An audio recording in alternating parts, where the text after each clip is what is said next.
Welcome to the Nuclear Medicine Technology program at Old Dominion University. The purpose of this particular panel discussion is to educate people as to what is nuclear medicine technology and what's the major like at ODU and what's the career like. So on our panel, we've got two current students. One's getting ready to graduate and one's getting ready to go into their clinics. And we also have a graduate of the program who is also a staff technologist. She's been a staff, she's been a lead technologist, and she's currently an adjunct instructor. So I'm going to let them introduce themselves as we move along.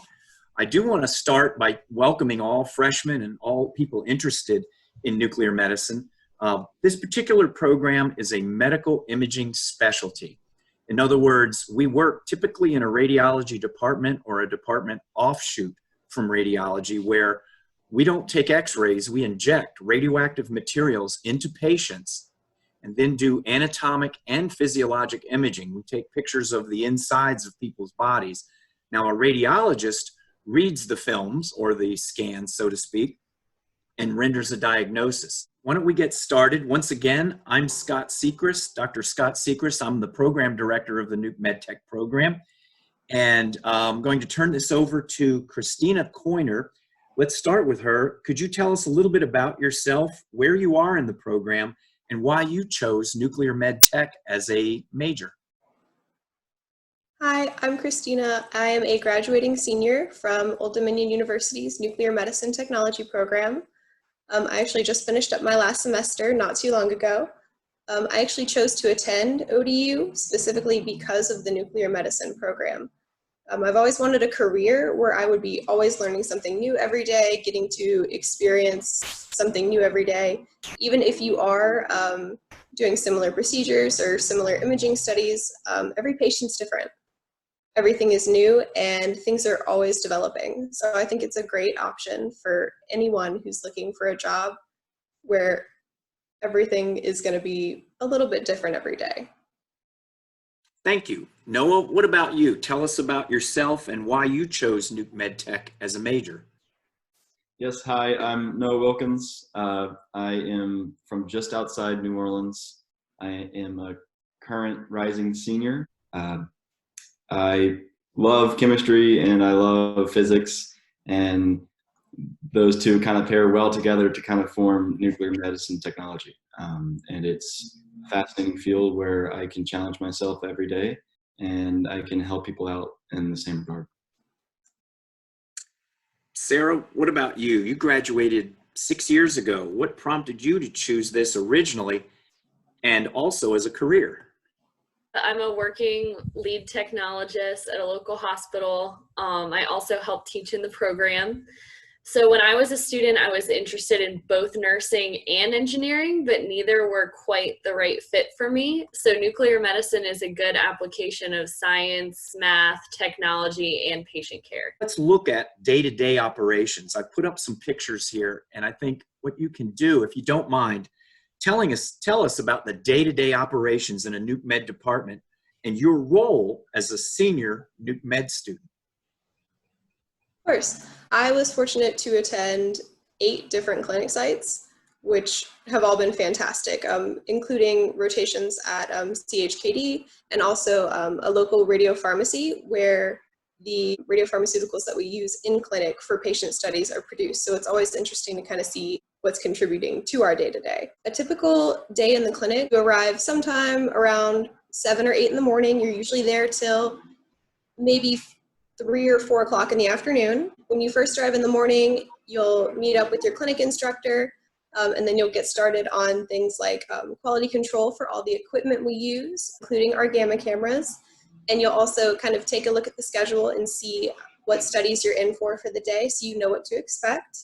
And then you're going to check in the packages that are received every day because the material that we use for our studies decays over time. Everything is very time sensitive. We have to be very specific, and it really requires attention to detail.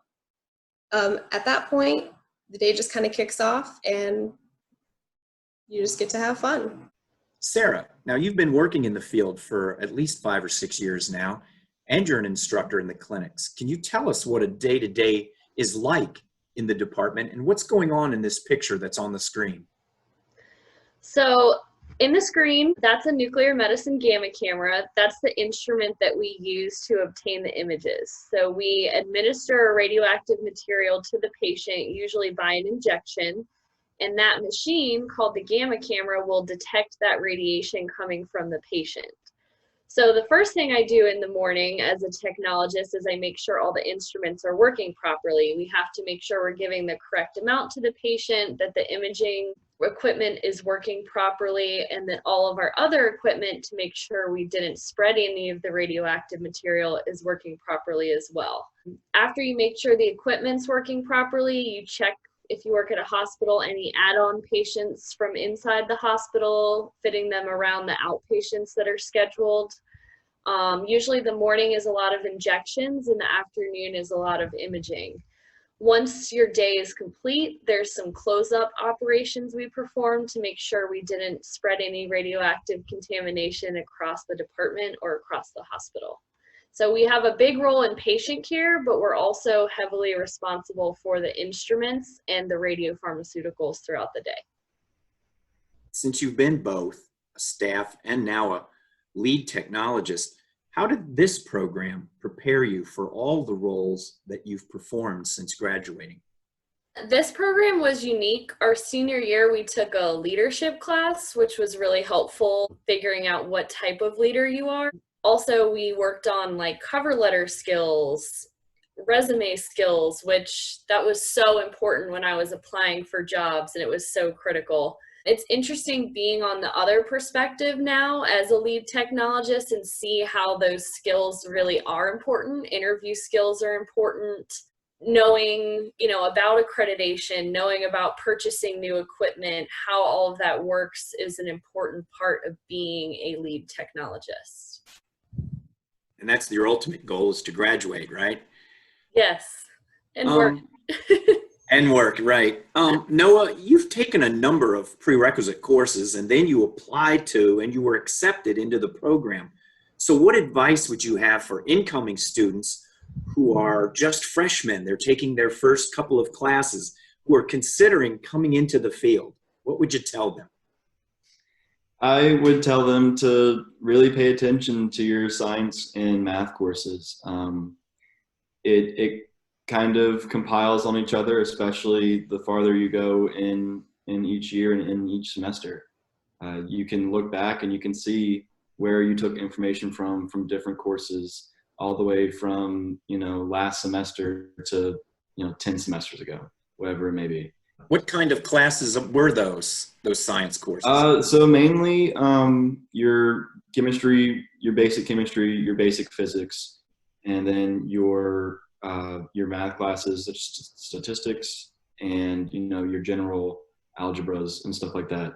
They all come into play when you're trying to deal with something that is decaying constantly, and you're trying to understand how it works. And your anatomy and physiology also comes into play when you're trying to see how that radiopharmaceutical that you've just injected goes throughout the body and where it localizes and how it functions. You have your sciences in respect to how the radiopharmaceutical works, and then you have your sciences knowing the body, and you have to be very well versed in every kind of field there is with that. You have to know all about the body, you have to know all about chemistry, you have to know all about physics.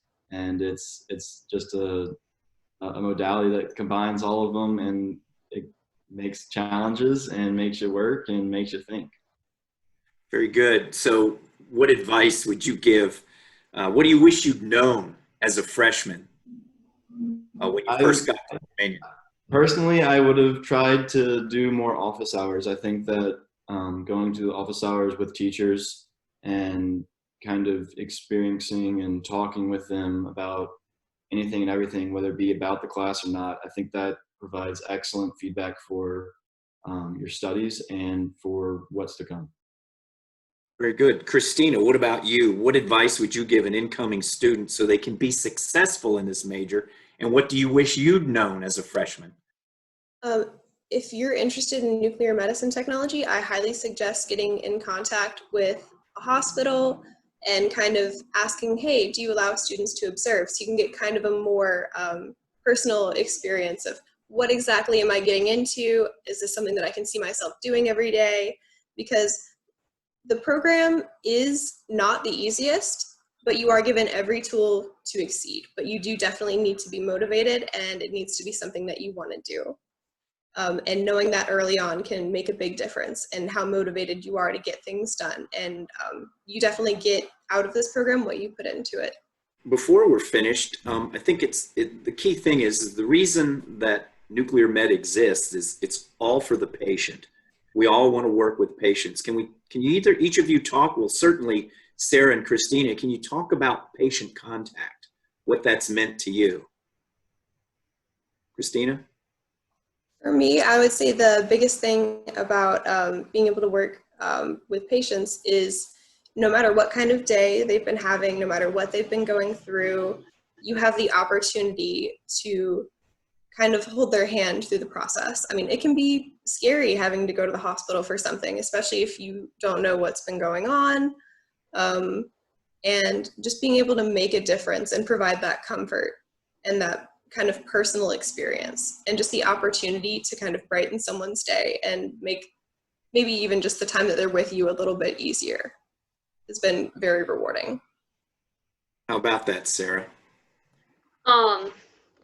So yeah, patient care is your patients aren't there because they're feeling well. They're not there because they're having a good day. Sometimes they take their anxieties out about what's going on with their condition. They're nervous. Is this scan going to show that their cancer came back? Why are they having this pain? So your job is to comfort them and build a relationship with them and do the best thing for the patient every time, which every day it presents a new challenge, and that's what I love about it. Nuclear medicine involves so much critical thinking. You really have to know what you're doing and be able to apply it to each individual situation. All right. Well, I'd like to thank all the panel members who took part in the discussion today. I would say to the students out there who are interested in the program, if you have any questions, check with the College of Health Science advisors or contact the Nuclear Med Department directly. But the number is posted on the web, and Ms. White can tell you that. All right. That's all I have. So I think we're going to hang up right now, and that's it.